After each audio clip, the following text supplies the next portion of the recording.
El acceso al aborto se ha limitado en Estados Unidos desde que la Corte Suprema del país anuló el caso Roe versus Wade, que era el que le daba el derecho a nivel federal a interrumpir el embarazo voluntariamente. Y sin esta norma, muchos estados comenzaron a restringir el derecho.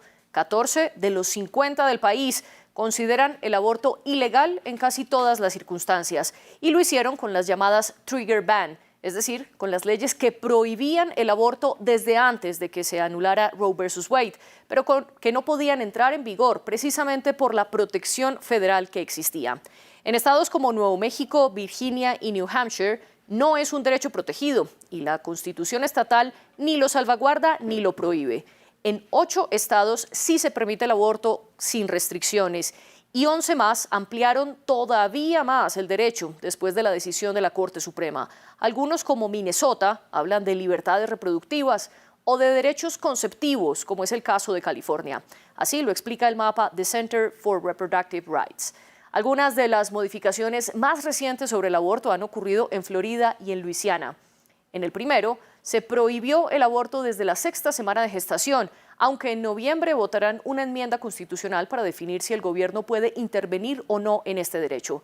Mientras que el Congreso de Luisiana aprobó una ley que clasifica como sustancias peligrosas a la mifepristona y al misoprostol, 2 píldoras que se usan para inducir el aborto. Y en Arizona, después de una dura batalla entre republicanos y demócratas de cara a las elecciones presidenciales de noviembre, los legisladores derogaron una ley de 1864 que prohibía casi todos los abortos. Así lo celebró la gobernadora demócrata. Hace casi un mes estuve en esta misma sala detallando los peligros de la decisión de la Corte Suprema de Arizona de mantener la prohibición total del aborto de 1864. En las semanas posteriores hemos visto a mujeres y proveedores de atención médica sufrir por el caos y la confusión causados por este fallo. He escuchado a médicos que no estaban seguros de si terminarían en una celda de prisión simplemente por hacer su trabajo. Una prohibición que fue aprobada por 27 hombres antes de que Arizona fuera siquiera un estado, una época en la que Estados Unidos estaba en guerra por el derecho a poseer esclavos, una época antes de que las mujeres pudieran siquiera votar. Hoy estamos haciendo lo que 23 gobernadores y 55 legislaturas se negaron a hacer, y estoy muy orgullosa de hacer parte de quienes sí hicieron este trabajo. ¿Cómo queda el aborto entonces en Estados Unidos, especialmente en cada estado del país, luego de la caída de Roe versus Wade? Eso es lo que debatimos en nuestro programa de hoy. Y para eso nos acompaña en nuestro estudio en Bogotá Laura Camila Gutiérrez Acuña, politóloga y periodista, además coordinadora de movilización social de la Fundación Jacarandas, activista del aborto, los derechos sexuales y reproductivos y el feminismo. Y desde Nueva York está con nosotros Alejandra Soto. Ella es directora de comunicaciones y medios latinos de Planned Parenthood Federation of America, una ONG dedicada a los derechos reproductivos, incluida la defensa del aborto. Gracias a las dos por acompañarnos. Y ustedes, quienes nos están viendo, recuerden que pueden comentar este programa con el hashtag #ElDebateF24. Y si se perdieron el debate, pueden también escucharlo a través de Apple Podcasts, Spotify, Deezer y TuneIn. Laura Camila Gutiérrez, bienvenida aquí a France 24. Comencemos por dar un panorama general de qué ha pasado con el aborto en Estados Unidos después de que se anuló Roe versus Wade.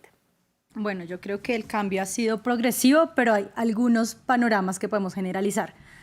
Me parece muy importante cuando uno ve el mapa de aquellos estados donde es totalmente prohibido, sin causales, donde aplica la famosa ley de latido, que es hasta las 6 semanas, y en aquellos que es hasta la semana 12 y 16, cómo se divide precisamente en aquellos estados que son demócratas o republicanos. Si vemos como todo el cinturón bíblico, que es como literalmente se parte el mapa de Estados Unidos y están todos los estados más conservadores hacia abajo, es donde avanzaron mucho más rápidamente en prohibir el aborto.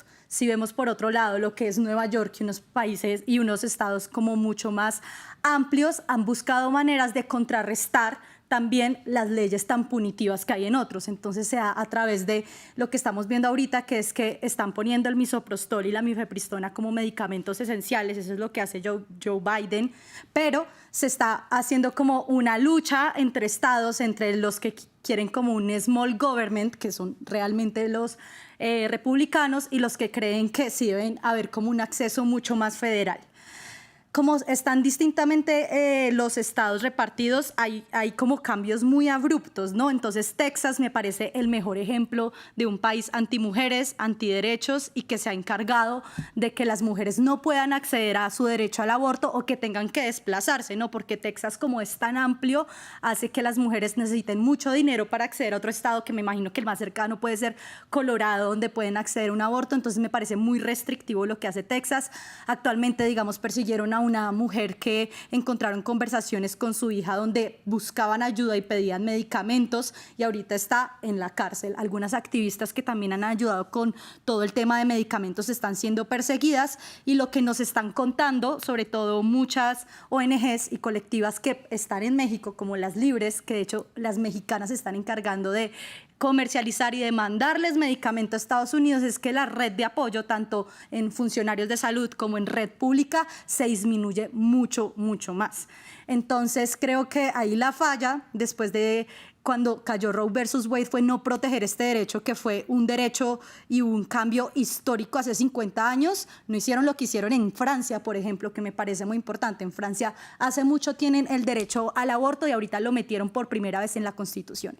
Dejar ese cambio de hace 50 años ahí suelto, pues hizo precisamente que Trump cambiara todo a la Corte Suprema y que ahora no fuese como un derecho dado, sino un cambio muy abrupto. Entonces lo que yo siento es que el acceso al aborto y cómo se divide por estados refleja mucho tanto la línea democrática o republicana, pero también tiene que ver con otros derechos humanos. Como les digo, los estados que están abajo del cinturón bíblico no solo prohíben el aborto, no solo persiguen mujeres, sino también son estados donde todavía existe el Ku Klux Klan, donde todavía matan gente de negra, donde todavía hay leyes transfóbicas. Entonces creo que cada estado y el mundo y las formas en que las mujeres tienen que rebuscarse, porque así prohíban el aborto, las mujeres siguen abortando, es también el reflejo de el general de cómo piensa la gente y qué tan conservadora es. Y usted mencionaba precisamente las diferencias que hay entre los estados, ya mencionaba el caso de Texas y donde el aborto se puede pagar hasta con cárcel.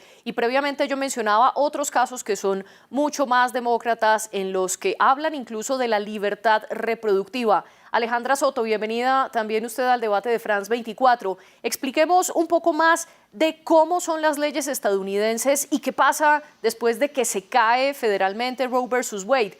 ¿Qué le da el poder a cada estado de decidir si permitir o no el aborto? Gracias por la invitación y no podría estar en más acuerdo con lo que se ha comentado hasta el momento. Lo que sucede una vez que desaparece esa protección judicial, porque sí es importantísimo que nos quede muy claro, ¿no? Que no era una ley precisamente el problema, que es lo que tenemos hoy en día, es que entonces en cada estado se abre la puerta a que cada uno de los 50 estados decida qué es lo que quiere en su estado. Aborto seguro y legal, aborto ilegal, restricciones, qué tipo de restricciones.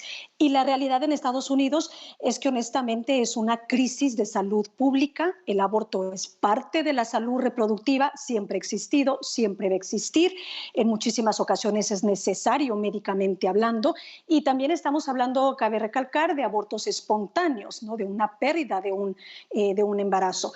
Todo eso es la gama de salud reproductiva. Tenemos una crisis de salud pública. A nuestra cuenta en Planned Parenthood son 21 estados donde el aborto está prohibido de alguna forma o restringido. Y lo más curioso, que no es ninguna sorpresa, cada estado determina qué restricciones imponerle al aborto a distintas semanas de gestación, a las 6 semanas, a las 15, a las 20 y tantas, a veces con excepciones para casos de violación o incesto, a veces sin esas excepciones, a veces con excepciones si corre peligro la vida de la madre, a veces ni siquiera bajo esa excepción lo permiten.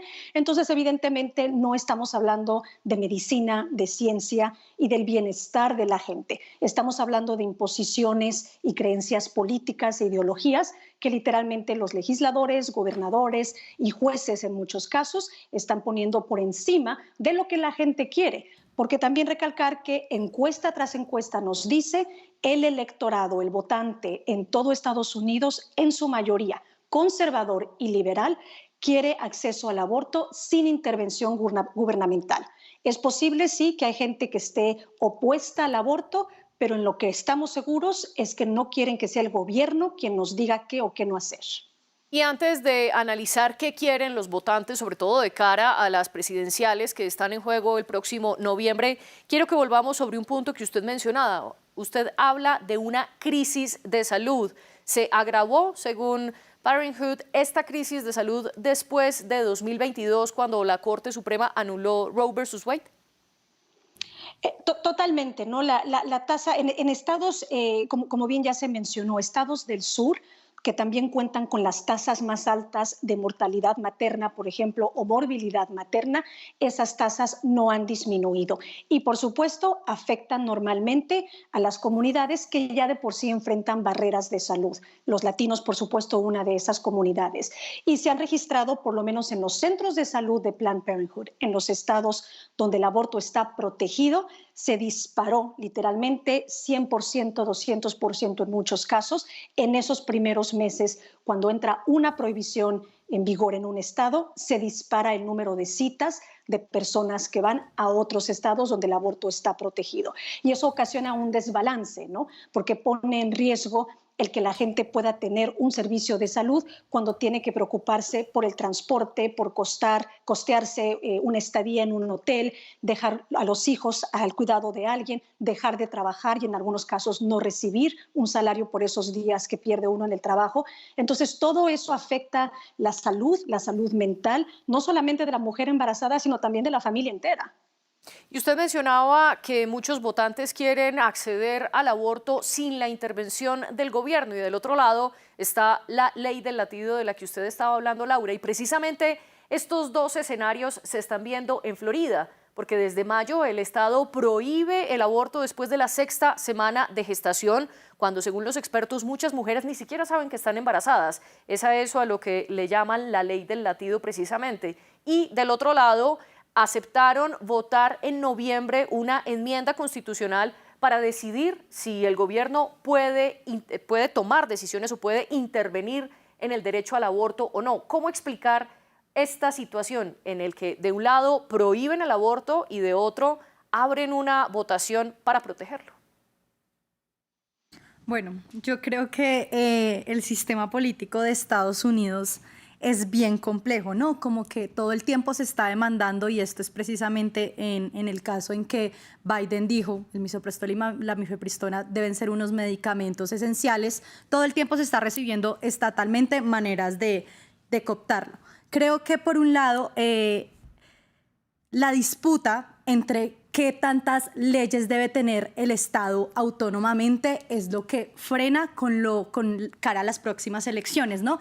Entonces, Biden no ha podido hacer mucho precisamente porque toda esta ley es de la Corte Suprema y no puede incidir mucho el presidente, pero de cara a las elecciones vemos que está o Trump o Biden. Lo curioso que me parece con Donald Trump es que mucha gente, él fue el encargado de cambiar la Corte Suprema y que entrada, por ejemplo, Brett Kavanaugh, que fue uno de los principales que bajó Roe versus Wade y que tenía además denuncias de acoso, fue el encargado de todo esto, pero lo que se dice de Donald Trump es que viene de Nueva York. Nueva York es realmente de todo el país donde se puede acceder mucho más libremente, sin causales, a un aborto. Y precisamente directamente no podríamos aceptar que Trump va a hacer algo para que hayan leyes mucho más restrictivas. Pero Biden también tiene las manos atadas, y yo lo que veo en todo el sistema político y democrático de Estados Unidos es que la pelea es si se quiere una ley estatal que proteja el derecho al aborto, como está Roe versus Wade y como se da en la mayoría de países, o si es realmente suficiente darle la libertad a cada estado, que como veíamos con la anterior experta, hace que sea como muy inequitativo y muy desigual las maneras en que afecta a las mujeres. Entonces creo que es una pelea que hemos visto durante muchos años en el sistema estadounidense de federalismo, o vamos a hablarlo en libertad de Estado. Y en ese sentido, dos preguntas para usted, Alejandra. La primera es, ¿han visto ustedes desde Planned Parenthood que las mujeres que están en los estados donde se considera ilegal abortar van a otros estados donde sí se permite este derecho precisamente para interrumpir voluntariamente su embarazo? Y también quiero preguntarle sobre cómo está entrando en pugna estos deseos republicanos y demócratas de cara a las elecciones, una pugna que ya vimos en Arizona. Y por supuesto que sí, en Florida tenemos ejemplos muy claros, precisamente porque Florida era ahora sí que el estado, la luz, ¿no? Al final del túnel, rodeado de estados donde el aborto ya se había prohibido previamente, y Florida recientemente, ¿no? Tiene una restricción muy severa. Nuestros centros de salud, por ejemplo, en Virginia, estamos hablando que esto es un recorrido en coche de unas 8 horas, no es algo sencillo, en avión varias horas. Los centros de salud en Virginia y en Maryland recibiendo pacientes de Florida, que de por sí en Florida estaban recibiendo pacientes de Carolina del Sur, de Georgia, Carolina del Norte. Entonces, todo un influx ahí de pacientes que tienen ahora nuevamente que costearse ese traslado y que no es obviamente una opción para muchísimas personas, ¿no? Quienes no cuentan con los recursos para hacerlo o se quedan fuera del sistema de salud y se practican un aborto donde podrían poner en peligro su salud o vida, o obviamente se quedan en un embarazo en contra de su voluntad, no hay otra forma de decirlo. Y misma situación también en la mitad del país, como también se comentó previamente, Colorado, por ejemplo, centros de salud ahí han visto también mayor flujo de pacientes de los estados aledaños. Y California no se diga, ¿no? El gobernador ahí por lo menos ha abierto las puertas y ha tomado medidas para poder recibir esos pacientes adicionales, pero no todos los estados lo pueden hacer con una mano en la cintura. Ahora, desde el punto de vista de lo que se requiere legalmente o de lo que se requiere en elecciones, es precisamente cierto. En Estados Unidos siempre ha habido ahora sí que ese estire y afloje entre si queremos un gobierno que sea federal, que sea nacional, o si queremos esa autonomía estatal. Y es una lucha de poder que desde que comenzó los Estados Unidos, y en su nombre ahí está, ¿no? Son Estados Unidos, son separados pero juntos. Es una lucha que siempre ha estado ahí. Lo que sí es cierto es que una ley federal es la solución, es lo que necesita. Pero efectivamente el presidente Biden durante su mandato no cuenta con suficiente apoyo en las dos cámaras legislativas, el Senado y la Cámara de Representantes, entonces no ha podido ni siquiera poner sobre la mesa una ley federal porque no va a tener los votos para poder avanzar con ese plan. Donald Trump es interesante porque el candidato Trump, por una parte, se orgullece y se aplaude a sí mismo el que gracias a él cambió la Corte Suprema y entonces abrió la puerta a que pudiese revocarse Roe versus Wade. Dice que los estados deberían de ser responsables de sus propias leyes de aborto, pero criticó a Arizona porque dijo que la ley en Arizona iba demasiado lejos. Entonces no sabemos realmente qué creerle a Donald Trump, porque si bien parece que un día cambia de opinión, otro día apoya, otro día no apoya, y cambia de opinión en qué es lo que él quiere, si quiere que sea un debate nacional o un debate estatal. Así es que el esfuerzo de Planned Parenthood, la rama de Planned Parenthood que está involucrada con elecciones, muy firmemente quiere que continuemos con una presidencia Biden, porque es la única forma de por lo menos tener una conversación a nivel federal. ¿Y cómo explicar, Laura, esta ausencia de claridad por parte de candidatos, no solo a la presidencia, sino también a elecciones locales, de si apoyar o no el aborto? ¿Esto le puede quitar votos tanto a los republicanos como a los demócratas? Claro, de hecho, el tema de aborto, derechos sexuales y reproductivos y todo lo que tiene que ver con derechos para la comunidad LGBT, si te das cuenta, es algo que los políticos siempre tratan de ocultar y cuando van a debates no dice, pasa en Colombia, pasa en Latinoamérica, y es precisamente porque es un discurso que si lo apoyas, estás apoyando el progresismo, estás apoyando los derechos sexuales y reproductivos, pero también es un tema muy controversial entre la sociedad, no solo colombiana, sino de otro lado, por la desinformación, por todo el estigma que hay detrás de acceder al aborto libre, ¿no? Entonces, hace poco, comparándolo un poco con la situación de Colombia, Cabal salió a decir que cómo iban a prohibir los toros si en Colombia dejan matar un bebé hasta las 24 semanas, ¿no? Son este tipo de discursos populistas y estigmáticos los que hacen que para un político sea muy difícil posicionarse. Pero además, el tema que me parece muy peculiar con Trump es que Trump tiene denuncias detrás de que él obligó a abortar a mujeres. Hay mujeres que han denunciado públicamente que Trump las hizo abortar, también como es un neoyorquino, y yo sí siento que en Nueva York la concepción del aborto es mucho más laxa, mucho más liberal y mucho más progresiva. Yo lo que creo es que Trump no está tan en desacuerdo con el aborto como la gente cree o sus votantes creen, y ahí va a haber como una posición como mucho más tibia y mucho más rara de cómo a qué queremos acceder. Pero sí, en Estados Unidos estoy de acuerdo con la experta en que la mayoría quiere acceder a un aborto libre, y es que si te ponen como... ¿Quieres obligar a una mujer a ser madre? ¿Quieres obligar a una niña que fue abusada a ser madre? ¿Quieres obligar a una mujer que fue violada a tener el hijo de su violador? ¿O quieres obligar a una mujer que el embarazo está corriendo en riesgo su vida a ser madre? Claro, ahí todas las personas dicen como, uy, eso se escucha duro, yo no quisiera eso. Pero si lo pones como aborto hasta el primer trimestre, va a ser como, eso es mucho tiempo, eso es para gente promiscua. Entonces creo que también la manera en que se llega a las personas, el discurso y las narrativas como llegamos a las personas desde la política, desde el activismo, porque lo que estamos viendo en Estados Unidos es que las mujeres también están saliendo, que les estamos pegando una marea verde que viene de Latinoamérica. Eso me parece también como muy esperanzador, ¿sabes? El símbolo del pañuelo, el símbolo de las mujeres teniéndolo en un bolso, saliendo a las calles, viene de Argentina, también lo vimos acá en Colombia y llegó a Estados Unidos. Es una corriente que viene desde el sur hasta el norte porque es la urgencia que hay en este momento. Pero creo que como se están dando las dinámicas sociales son muy importantes, y creo que también la posición de los políticos no es distinta a la posición que tienen acá en Latinoamérica. Y precisamente sobre esa posición de los políticos, Alejandra, ¿se puede esperar algo diferente sabiendo que puede llegar de nuevo un gobierno de Joe Biden u otro gobierno de Donald Trump? Y la pregunta es, ¿podría alguno de ellos dos promover una ley federal sobre el aborto? Esto primero teniendo en cuenta que, como ustedes bien lo dijeron, Donald Trump nominó a 3 de los 9 magistrados de la Corte Suprema que anularon Roe versus Wade. Y segundo, que esta ley se anuló desde hace 2 años, y en estos 2 años de gobierno Joe Biden no ha impulsado ningún proyecto de ley federal para proteger el aborto. ¿Qué puede cambiar entonces si cualquiera de los dos llega de nuevo a la Casa Blanca? La respuesta desde nuestro punto de vista es bastante sencilla. Si llega Biden a mantenerse en la Casa Blanca, vamos a estar en las mismas, a menos de que también el Partido Demócrata tenga la mayoría tanto en la Cámara de Representantes como en el Senado. Sin esa mayoría en ambas cámaras, vamos a seguir con esta misma dinámica, ¿no? De que cada estado tenga sus propias leyes y acabemos en juicios y en tribunales en muchísimas ocasiones.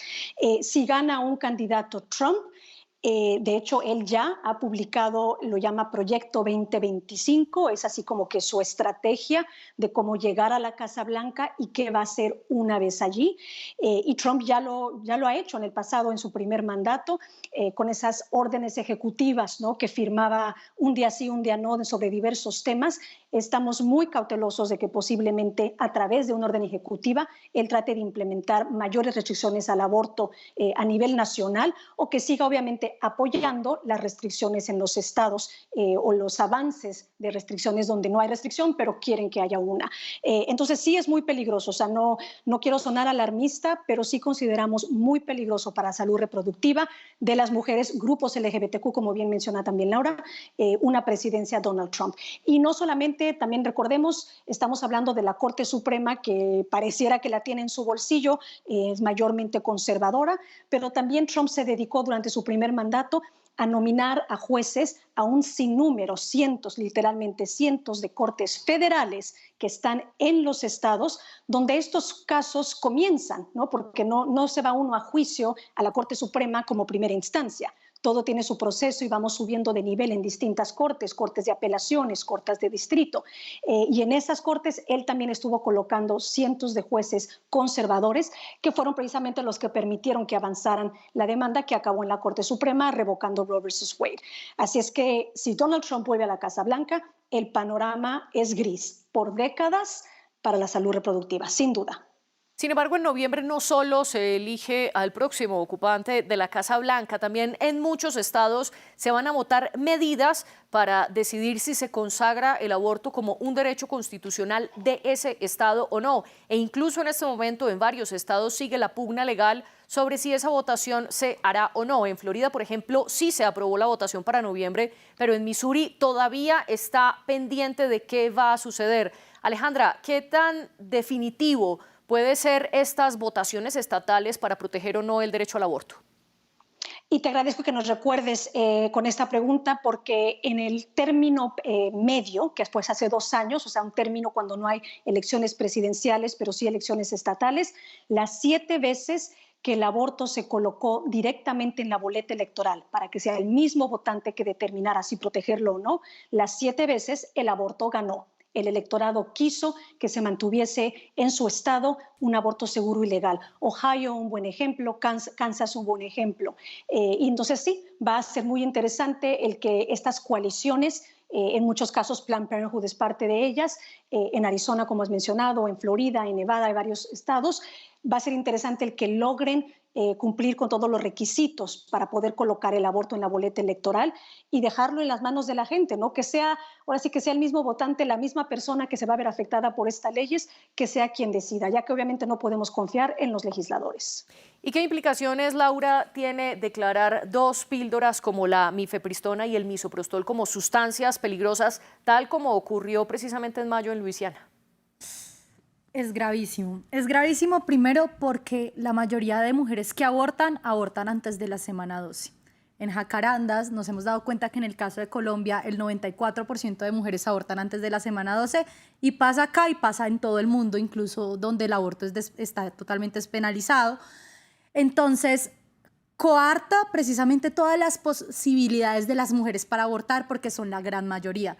Segundo, hace que acceder a un aborto con medicamentos, porque la mifepristona y la misoprostol está avalada por la OMS y es la OMS la que dice que es un medicamento esencial, hace que sea mucho más caro de conseguir y de por sí ya es bien restrictivo estos medicamentos. El misoprostol, que te cuento que empezó siendo una pastilla para las úlceras y las descubrieron las brasileñas y fue como entre un intento y error que nos dimos cuenta que ayuda con el proceso de aborto, es un poquito más de libre comercio, pero la mifepristona, que precisamente hace que el proceso de aborto sea mucho más seguro, mucho más rápido, es mucho más restrictiva. Prohibir esas pastillas hace que las mujeres quedemos atrapadas por lado y lado, porque aparte de los abortos con medicamentos, ya están las intervenciones quirúrgicas que son mucho más caras, que tienen que tener como prestadores de salud mucho más dispuestos, ya sea una evacuación al vacío, ya sea una MEU o lo que sea, es mucho más restrictivo. Entonces, precisamente esa ha sido la trampita de Estados Unidos o la única manera en que creo que Biden ha despertado un poco con todas las restricciones que hay y es poniendo estos 2 medicamentos como medicamentos esenciales. Si pasa todo lo contrario, quedan prácticamente atadas de manos. De hecho, no son los hospitales, no es el sistema público de salud, no son los políticos los que están brindando estos medicamentos, son precisamente ONGs, son precisamente algunos colectivos de mujeres incluso en México, las que están pasando esto de un estado a otro y como hasta ahora se puede, es como están pudiendo acceder. Pero si quitan los medicamentos con los cuales la mayoría de mujeres abortan, desde casa sobre todo, porque es la única manera en que tú puedes abortar de casa, es con la mezcla de estos medicamentos, quedamos totalmente atadas y quedan las mujeres peor de lo que están ahorita. Y usted señala algo que se hila con lo que planteaba Alejandra anteriormente de esa pugna entre el Estado federal y los estados locales o estatales, valga la redundancia, porque mientras Luisiana decide nombrar a estas 2 píldoras como sustancias peligrosas, usted bien lo menciona, Laura, el presidente Joe Biden las trata de medicamentos esenciales. En ese caso, Alejandra, ¿cómo se resuelve esa pugna legal? ¿Finalmente se pueden utilizar o no, sabiendo que tienen el amparo federal pero la prohibición estatal? La pregunta del millón, sin duda en Estados Unidos cuando existen 2 leyes contrarias una a la otra, una ley federal y una ley estatal, debe de regir la ley federal. Eso siempre ha sido sobre cualquier temática. Sin embargo, desde que comenzó en Texas los esfuerzos para anular el aborto, restringir el aborto, recordemos que esos esfuerzos iniciaron una vez que todavía existía Roe versus Wade. Y en Texas lograron, ¿no?, aprobar una ley, se llamaba la SB 8, una prohibición a las 6 semanas, meses antes de que perdiéramos la protección de Roe. Por supuesto, impulsan una ley estatal, se establece una demanda, se trata de retar en tribunales, se trata de poner en pausa, y eso fue lo que acabó sucediendo, ¿no? Que se puso en pausa hasta que desapareció Roe y fue cuando entró en vigor. Entonces, curiosamente sí, aunque una ley federal proteja algo, no necesariamente esa es la última palabra, porque, como bien Laura lo ha mencionado, en Estados Unidos todo acaba en tribunales en muchísimos casos. Y recalcar también, por cierto, que la combinación de mifepristol y misopristol, y mifepristona, es de las más seguras, una combinación de medicamentos, por lo menos por parte de la FDA, la agencia que regula los medicamentos en Estados Unidos, arriba del 97-98% en seguridad y eficacia. Así es que es vaya, tan fácil como, no tan fácil, tan segura como tomarte una aspirina, una pastilla para un dolor de cabeza.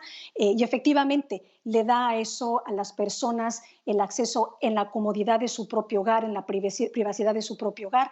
En Estados Unidos sí se requiere receta médica para estos medicamentos para abortar, pero ya lo estamos viendo con la ley de Luisiana, cuando deciden que si no tienes receta médica, el que tengas en tu posesión esos medicamentos puede ser ahora un crimen. También pone en riesgo a los proveedores y al personal médico y estar bajo la lupa de cómo y cuándo están administrando estos medicamentos. Y por cierto, también mencionar que ambos se utilizan para abortos espontáneos, el misoprostol para úlceras, hemorragias posparto. Entonces, no solamente es aborto, nuevamente, es salud reproductiva. Muy brevemente, ¿cómo explicar, Alejandra, el hecho de que 14 estados ya tenían leyes que prohibían o limitaban casi en su totalidad el aborto mucho antes de que se anulara Roe versus Wade? Y fueron esos estados donde precisamente muy rápidamente se prohibió el aborto una vez esta protección federal se cayó.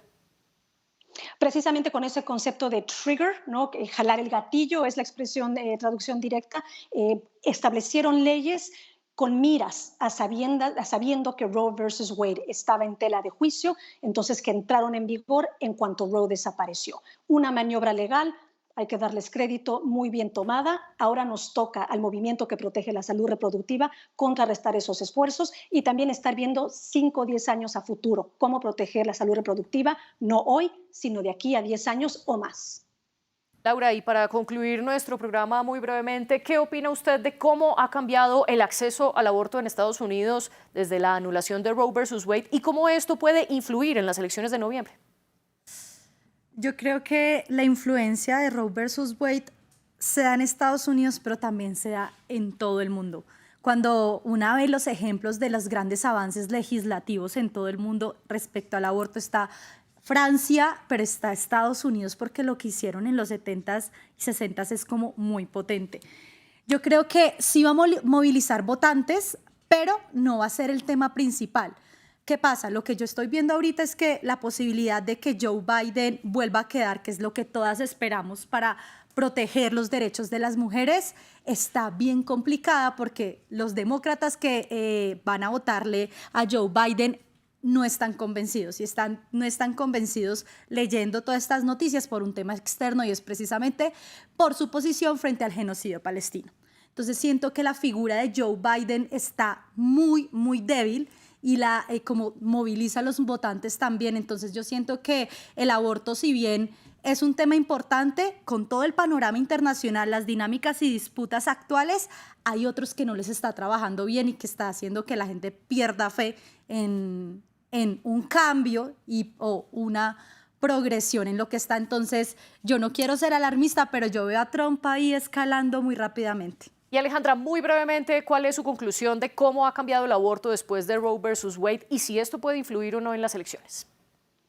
Yo creo que lo único bueno es que estamos hablando del tema constantemente y solamente así educamos a la gente, solamente conocemos más. Nadie somos expertos en etapa de gestación y en embarazo, a menos de que seamos médicos expertos.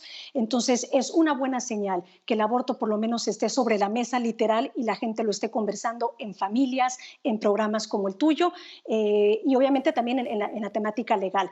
Pero sí preocupante que llegue un Donald Trump a la Casa Blanca. No tiene el camino fácil Biden, estoy completamente de acuerdo con el análisis de Laura, pero ahora sí que la única opción para que el aborto esté protegido en Estados Unidos es un presidente Joe Biden. Pues Laura, Camila Gutiérrez y Alejandra Soto, muchas gracias por poner estos argumentos sobre la mesa como ustedes bien lo plantean. La producción de este programa estuvo a cargo de Luis Montes y las invitadas las encontró Tania Herrera. A ustedes los invito a que sigan conectados con La Señal y con los podcasts de France 24 en español.